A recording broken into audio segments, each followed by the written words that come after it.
Hello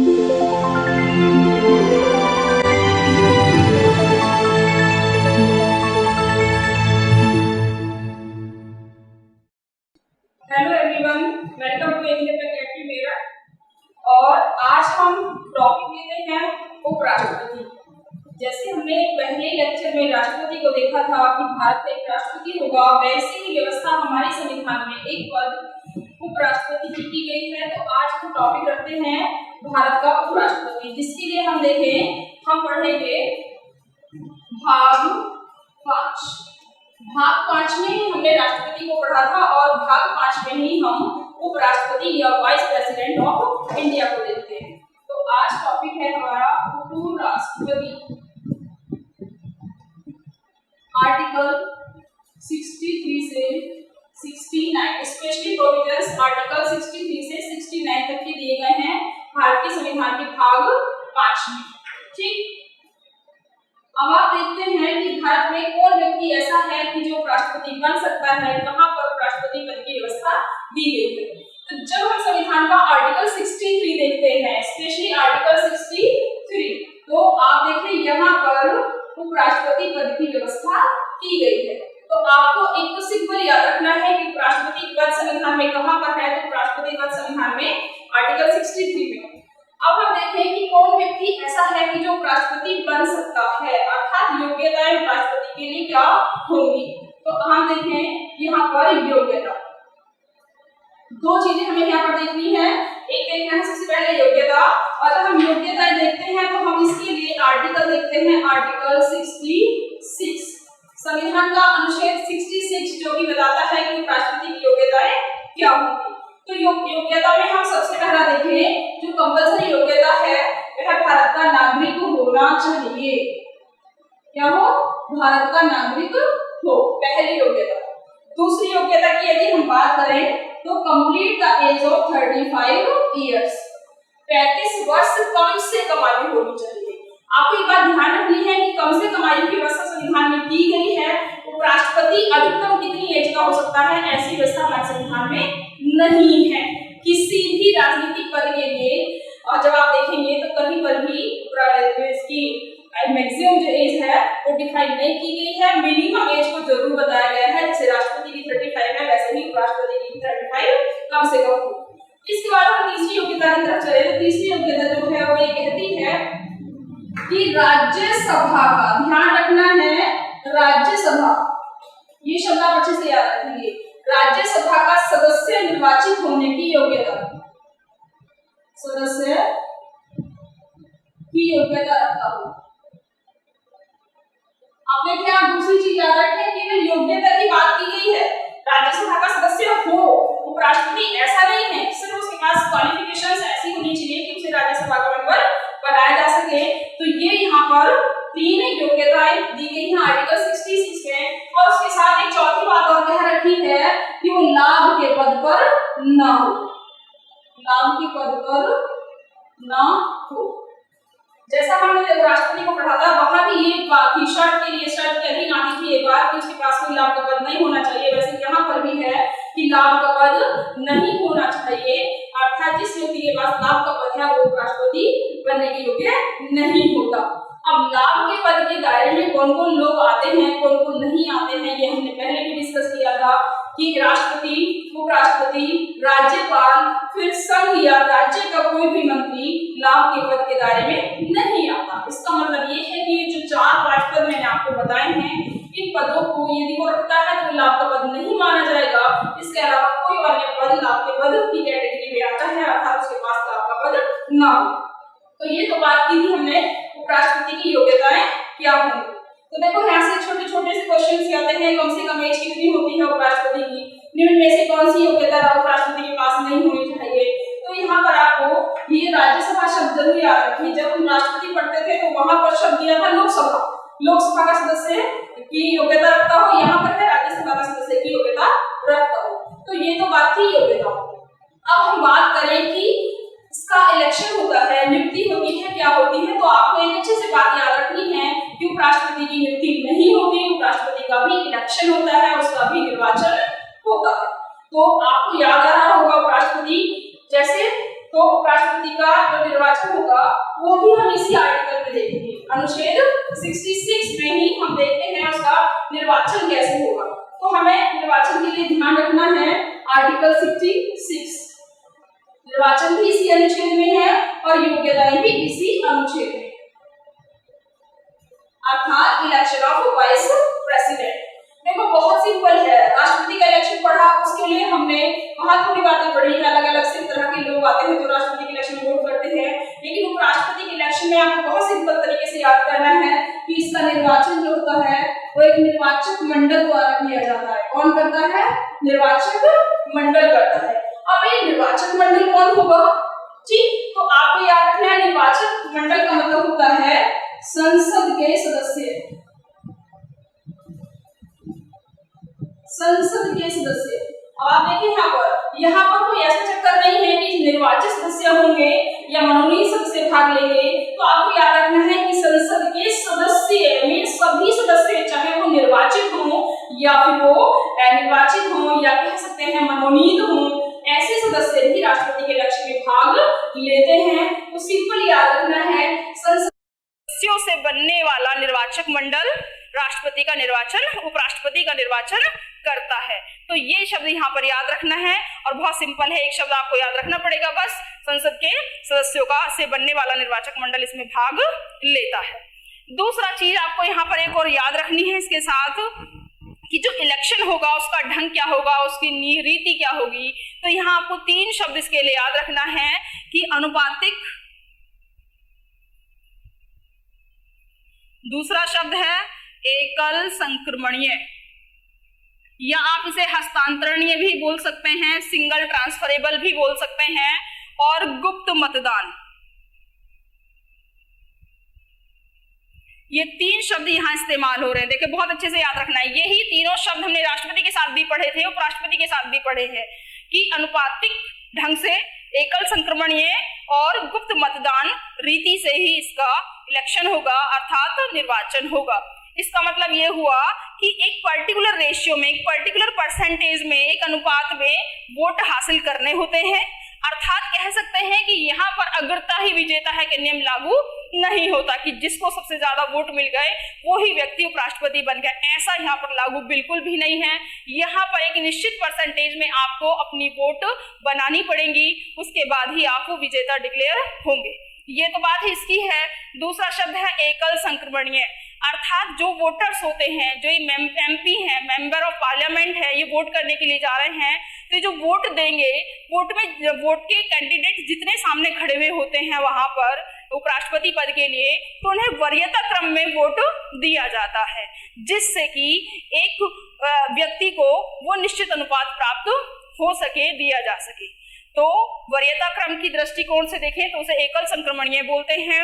और तीसरा है गुप्त मतदान, अर्थात आप किसको वोट करने जा रहे हैं, आप किस ढंग से वोट कर रहे हैं, ये चीज किसी को डिक्लेयर ना हो, किसी को पता ना हो, ऐसा तरीके से इलेक्शन होता है किसका, उपराष्ट्रपति का।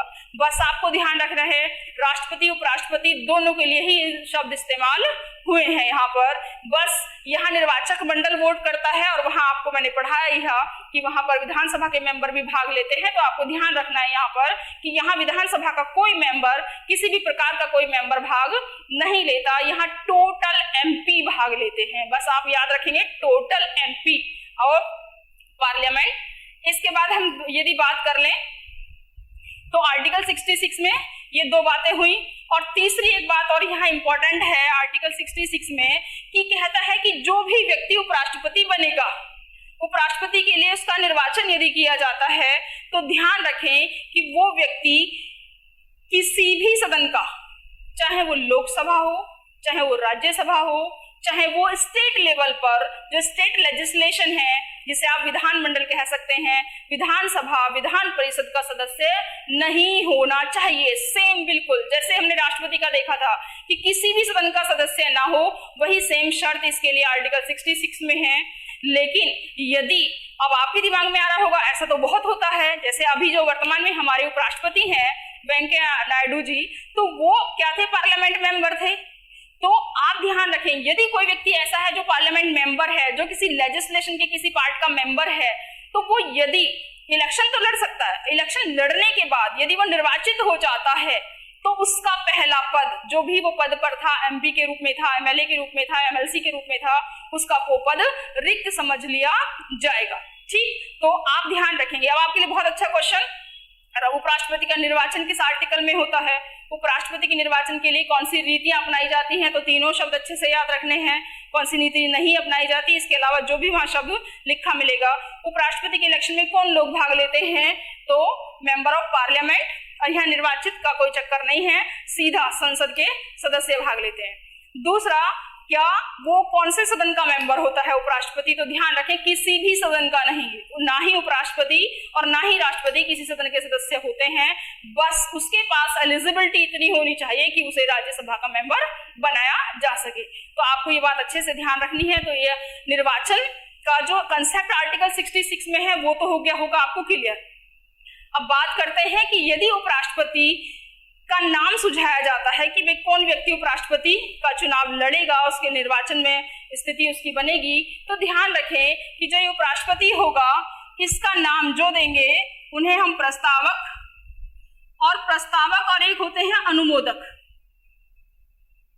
20 लोग यहां पर होंगे और 20 लोग यहां पर होंगे। प्रस्तावक कितने होंगे? 20, और अनुमोदक कितने होंगे? वो भी 20। उपराष्ट्रपति के इलेक्शन के लिए जो नाम सुझाते हैं, जो नाम उसका अनुमोदित करते हैं, वो 20 लोग होंगे। लेकिन ये 20 लोग होंगे कौन? आपको ध्यान रखना है कि जो प्रस्तावक होते हैं, अनुमोदक होते हैं, वो पार्लियामेंट के ही, यहाँ पर जो मेंबर हैं आपके लोकसभा राज्यसभा, इन दोनों सदनों में से ही 20 मेंबर होते हैं। कहीं बाहर से प्रस्तावक या अनुमोदक नहीं आते, अर्थात मेंबर ऑफ पार्लियामेंट को ही प्रस्तावक या अनुमोदक कहा जाता है, वो ही बन सकते हैं। और इनकी संख्या कितनी होगी? 20 याद रखना है। और एक चीज और याद रखनी है कि जो प्रस्तावक है 20 ये लोग, उन 20 लोगों में से कोई भी व्यक्ति अनुमोदक नहीं हो सकता। तो कह सकते हैं प्रस्तावक अलग होंगे और अनुमोदक अलग होंगे, लेकिन मेंबर ऑफ पार्लियामेंट ही ये प्रस्तावक और अनुमोदक होते हैं। दूसरी एक बात याद रखनी है कि जमानत राशि कितनी रखी जाती है, किसके लिए? उपराष्ट्रपति के लिए। तो उपराष्ट्रपति जब इलेक्शन के लिए जाते हैं तो इनकी जो जमानत राशि होती है वो कितनी होती है? वो 15,000 होती है। जमानत राशि 15,000। अब देखिए जमानत राशि 15,000 है। अभी जमानत राशि किसके पास रखी जाती है? ये जमानत राशि आरबीआई के पास रखी जाती है, रिजर्व बैंक ऑफ इंडिया के पास रखी जाती है। और ये जमानत राशि जब्त भी हो जाती है, लेकिन कौन सी कंडीशन में? जब जो ये अनुपात है, एक निश्चित रेशियो है, उस निश्चित रेशियो में कैंडिडेट वोट नहीं ले पाता है, उसको वोट नहीं मिल पाते हैं, तो ऐसी स्थिति में उसकी जमानत राशि जब्त हो जाती है। ठीक है, तो जमानत राशि आप यहाँ ये ध्यान रखेंगे। तो ये तो था हमारा उपराष्ट्रपति का इलेक्शन कैसे होता है, किस प्रणाली से होता है, कौन लोग भाग लेते हैं, प्रस्तावक कितने होते हैं, अनुमोदक कितने होते हैं, ये बात आपको क्लियर हो गई होगी।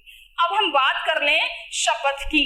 अब जब आप उपराष्ट्रपति निर्वाचित हो गए हैं तो शपथ का भी प्रोग्राम कर लेते हैं। तो अब हम शपथ की तरफ बढ़ेंगे और शपथ हम देखते हैं उपराष्ट्रपति के लिए। तो शपथ के लिए आप आर्टिकल देखेंगे, आर्टिकल 69। ठीक, 69 आर्टिकल है जो शपथ की बात करता है। अब शपथ कौन लेगा? तो ध्यान रखें, उपराष्ट्रपति जो शपथ ग्रहण करते हैं ये कैसी अवस्था, ये क्या कहते हैं शपथ लेते वक्त, ये कहाँ इनके लिए प्रोविजन है? तो ध्यान रखें, जब भी हम शपथ के बारे में पढ़ेंगे तो शपथ के लिए हमारे सामने तीसरी अनुसूची आ जाती है कि भाई मंत्री शपथ लेता है तो तीसरी अनुसूची के अनुसार। लेकिन आपको ध्यान रखना है, राष्ट्रपति, उपराष्ट्रपति और राज्यपाल, 3 लोग आपको याद रखने हैं। राष्ट्रपति, उपराष्ट्रपति और राज्यपाल, ये तीनों लोग ऐसे हैं जो तीसरी अनुसूची के अनुसार शपथ नहीं लेते, अर्थात इनकी शपथ का प्रोविजन आर्टिकल विशेष में दिया गया है। जैसे यहाँ पर शपथ उपराष्ट्रपति की किस आर्टिकल में होगी? 69 में होगी। अब जो ये शपथ होगी, ये शपथ किसके सामने होती है? तो उपराष्ट्रपति की शपथ किसके सामने होती है? राष्ट्रपति के सामने। उपराष्ट्रपति बिफोर प्रेसिडेंट वो शपथ ग्रहण करेगा। अब देखिए, जो उपराष्ट्रपति शपथ लेगा तो ये शपथ किस बात की लेते हैं? बहुत अच्छा क्वेश्चन है। उपराष्ट्रपति किस रूप में शपथ लेता है, या किसके, या शपथ में वो कौन से शब्दों पर स्पेशली उसका फोकस होता है, या किस बात की वो शपथ लेता है? तो ध्यान रखें कि जो उपराष्ट्रपति होता है, तो यहाँ पर शपथ की जब हम बात कर रहे हैं तो शपथ किसके रूप में लेता है, तो आपको एक शब्द याद रखना है, संविधान के प्रति सत्यनिष्ठा की शपथ। शपथ किस रूप में लेता है वो? संविधान के प्रति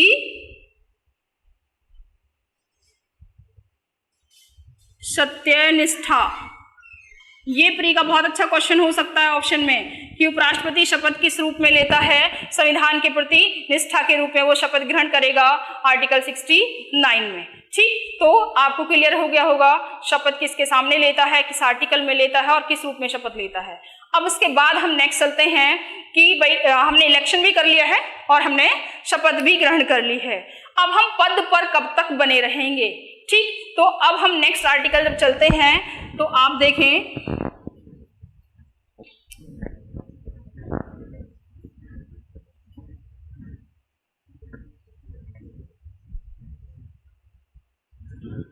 अब हम चलते हैं आर्टिकल 67 की तरफ। 67 कह रहा है पद अवधि, राष्ट्रपति उपराष्ट्रपति की पद अवधि। तो आप ध्यान रखेंगे पद अवधि, पद अवधि सुनते ही 5 साल दिमाग में आ जाती है, लेकिन आप 2 शब्दों में ऐसे याद करेंगे, पद ग्रहण की तारीख से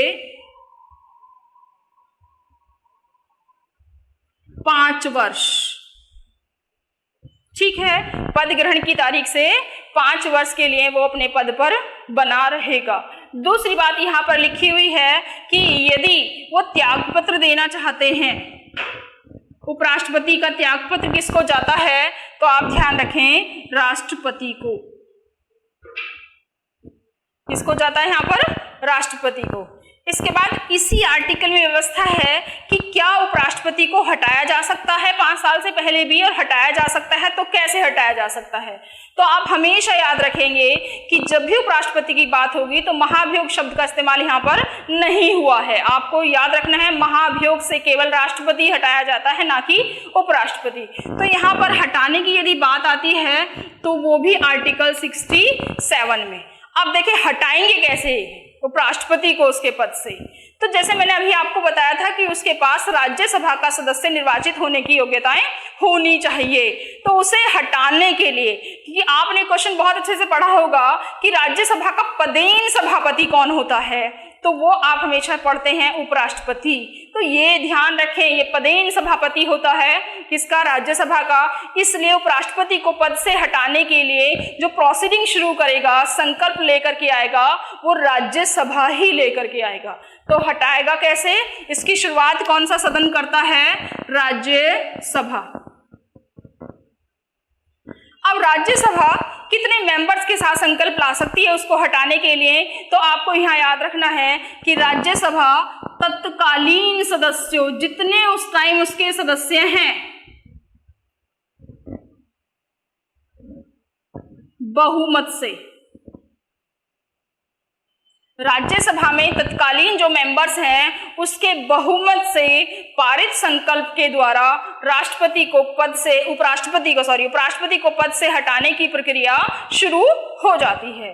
अब क्या अकेला राज्यसभा ही उपराष्ट्रपति को पद से हटा सकता है? तो ध्यान रखें नहीं, उपराष्ट्रपति को पद से हटाने के लिए संकल्प जरूर राज्यसभा लेकर के आई है, लेकिन अकेली राज्यसभा उसे पद से नहीं हटा सकती। अब इसके बाद ही किसके पास जाएगा? दूसरे सदन के पास। और आप देख रहे हैं अब यहाँ दूसरा सदन कौन सा होगा? लोकसभा। अब लोकसभा क्या, और यदि लोकसभा सहमत है, लोकसभा क्या है?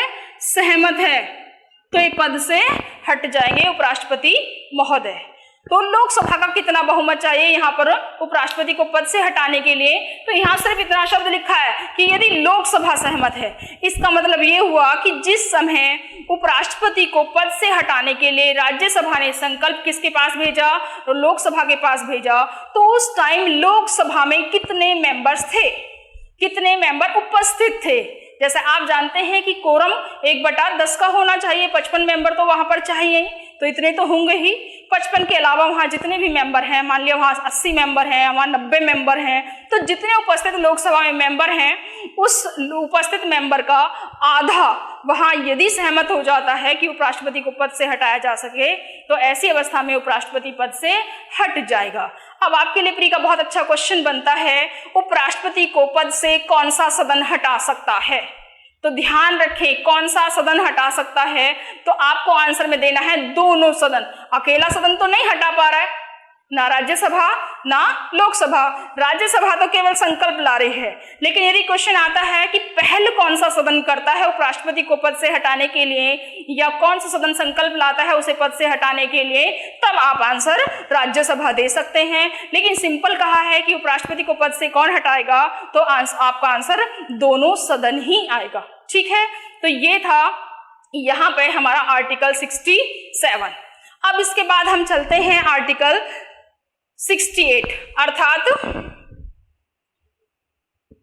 यदि उपराष्ट्रपति महोदय ने त्यागपत्र दे दिया, उपराष्ट्रपति महोदय को हटा दिया गया, या फिर किसी अन्य आकस्मिकता के कारण उनका पद खाली हो गया, मान लिया डेथ हो गई, मृत्यु हो गई, उनका पद खाली हो गया, तो ऐसी अवस्था में क्या करेंगे, तो आर्टिकल 68 कह रहा है ऐसी अवस्था में यथाशीघ्र यहाँ देखिए ध्यान रखें, यहाँ आपको ये नहीं कहना है कि 6 महीने के अंदर पद भर लेंगे, यहाँ 6 महीने का कंसेप्ट नहीं है। 6 महीने का वो कंसेप्ट सिर्फ राष्ट्रपति के लिए लागू होता है। यहाँ कहा है यथाशीघ्र उसका पद भर लिया जाना चाहिए, लेकिन टाइम लिमिट कुछ भी नहीं है, उपराष्ट्रपति का पद कितने दिन के भीतर भरा जाएगा ऐसा कुछ नहीं लिखा है। बस इतना जरूर याद रखना है कि यदि उपराष्ट्रपति बन जाते हैं और उनका कार्यकाल के दौरान उन्हें नहीं हटाया जाता है, किसी आकस्मिकता से उनका पद खाली नहीं होता है, तो ऐसी स्थिति में जनरली उनका कार्यकाल 5 साल है, लेकिन 5 साल भी तब तक है जब तक नया उपराष्ट्रपति पद चुनकर नहीं आ जाता, वो तब अपना पद छोड़ते हैं जब नया उपराष्ट्रपति आता है। क्यों? क्योंकि नए उपराष्ट्रपति का इलेक्शन वो 5 साल की अवधि जो अभी उपराष्ट्रपति के लिए हमने पढ़ी उसे पूरी करने से पहले ही उसका इलेक्शन करा लिया जाता है नए उपराष्ट्रपति के लिए, तो वो तब तक होल्ड रख सकता है जब तक कि वो नया उपराष्ट्रपति चुन करके नहीं आ जाता। ठीक, तो ये था हमारा आर्टिकल 68। अब हम बात कर लें कि उपराष्ट्रपति की जरूरत है क्यों आखिरकार, अर्थात उपराष्ट्रपति के कार्य क्या है, क्या इंपॉर्टेंट फंक्शन है उपराष्ट्रपति का, क्या कार्य वो करता है, क्या एक्शंस वो लेता है। तो आपको एक कॉमन सी बात याद रखनी है कि देखें, हम राष्ट्रपति का नाम सुनते हैं, हम प्रधानमंत्री का नाम सुनते हैं, प्रधानमंत्री के तो सारे ही कार्य हैं, लेकिन उपराष्ट्रपति के कार्य की बात करें तो यहाँ पर संविधान में उपराष्ट्रपति का कोई मेन रोल नहीं है, कोई खास काम नहीं है। उपराष्ट्रपति को यदि देखें तो जब हम आर्टिकल 64 पढ़ते हैं, कौन सा अनुच्छेद पढ़ते हैं हम, आर्टिकल 64, बहुत इंपॉर्टेंट आर्टिकल है, प्री में बहुत क्वेश्चन आता है। वो यहाँ एक बात करता है कि जो उपराष्ट्रपति होगा ये राज्यसभा का पदेन सभापति होगा, ये राज्यसभा का पदेन सभापति होगा। ठीक, ये प्री का बहुत अच्छा क्वेश्चन है, खूब पूछा। आप देखें पदेन सभापति, ये वर्ड है ना, पदेन सभापति, एक तरह सभापति मीन्स एक तरह से हेड, जैसे हम लोकसभा में देखते हैं अध्यक्ष होता है, वैसे ही राज्यसभा में भी हेड होता है जिसे हम सभापति बोलते हैं। लेकिन सभापति कौन होगा, जो कि पद पर आसीन होगा, किसके, उपराष्ट्रपति के, वही व्यक्ति ऑटोमेटिकली राज्यसभा का सभापति होता है। तो पदेन सभापति होगा कौन, उपराष्ट्रपति राज्यसभा का। इस क्वेश्चन पर मैं इसलिए विशेष ध्यान दे रही हूँ क्योंकि ये क्वेश्चन एग्जाम में खूब पूछा जाता है। तो जहां तक मैं कार्यों की बात कर रही थी उपराष्ट्रपति के, तो उपराष्ट्रपति का एक तो काम है राज्यसभा के सभापति के रूप में काम करना। कौन सा, राज्यसभा के सभापति के रूप में कार्य करना। दूसरा हम देखें आर्टिकल 65, एक काम है आर्टिकल 65 में कि यदि राष्ट्रपति का पद किसी आकस्मिकता के कारण खाली हो जाता है, मान लीजिए राष्ट्रपति महोदय की डेथ हो गई, राष्ट्रपति महोदय को हटा दिया गया, या उन्होंने खुद ही त्यागपत्र दे दिया, कोई भी रीजन हो सकता है कि राष्ट्रपति का पद खाली हो गया, ऐसी स्थिति में पदभार कौन संभालेगा, वो राष्ट्रपति का। तो आर्टिकल 65 कहता है कि उस कंडीशन में जो उपराष्ट्रपति हैं ये राष्ट्रपति का कार्यभार संभालेंगे। तो एक वो इस रूप में काम करते हैं, वो राष्ट्रपति की अनुपस्थिति में काम करते हैं, किसके रूप में, राष्ट्रपति के रूप में। ये बात कही गई है आर्टिकल 65 में। तो राष्ट्रपति के पद रिक्ति की अवस्था में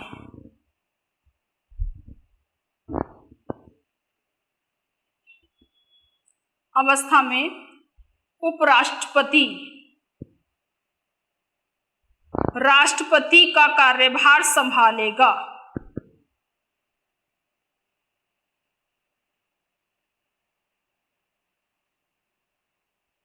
ठीक है, ये याद रखना है आपको, बहुत आता है क्वेश्चन, इंपॉर्टेंट है एग्जाम में।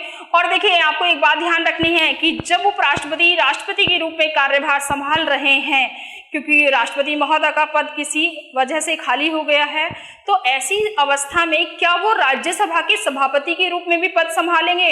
तो ध्यान रखना है नहीं, जिस टाइम पर वो राष्ट्रपति हैं उस टाइम पर वो केवल राष्ट्रपति के रूप में ही कार्यभार संभालेंगे, तब वो राज्यसभा के सभापति के रूप में कार्यभार नहीं संभालते। और राष्ट्रपति को दी जाने वाली हर सुख सुविधा, हर तरह का वेतन भत्ता जो भी राष्ट्रपति को मिलता है वो उस टाइम उपराष्ट्रपति महोदय को प्राप्त होगा। वो एक ही यहाँ पर बेनिफिट लेंगे, अर्थात दो पदों का लाभ वो एक साथ नहीं ले रहे हैं यहाँ पर, क्योंकि राष्ट्रपति जो होता है वो भी लाभ का पद अपने पास नहीं रख सकता। और आप जानते हैं लाभ के पद के जो छूट दी गई है वो राष्ट्रपति, उपराष्ट्रपति, राज्यपाल और संघ या राज्य के मंत्री को ही है। तो राज्यसभा का सभापति शब्द वहाँ पर है ही नहीं, इसलिए राष्ट्रपति का पद जब ये उपराष्ट्रपति महोदय लेते हैं तब ये सभापति के पद नहीं संभालेंगे। तो ये व्यवस्था आज हमने देखी हमारे संविधान के भाग 5 में उपराष्ट्रपति के बारे में। ठीक है, तो आज उपराष्ट्रपति आपको अच्छे से समझ में आ गया होगा कि उपराष्ट्रपति कौन बन सकता है, इलेक्शन कौन करेगा, उसका शपथ किसके सामने होगी, कब तक पद पर बना रहेगा, कैसे हटाया जा सकता है, ये सारी बातें पॉइंट टू पॉइंट मैंने आपको क्लियर कर दी हैं। ठीक, तो आज के लिए इतना ही बहुत है। और आपको यदि ये वीडियो पसंद आया हो और आपको ये कंसेप्ट क्लियर हुआ हो तो वीडियो को शेयर करें, लाइक करें, सब्सक्राइब करें और कमेंट जरूर करते रहें, क्योंकि उससे मुझे मोटिवेशन अच्छा मिलता है, मैं देखती हूँ। ठीक है, धन्यवाद।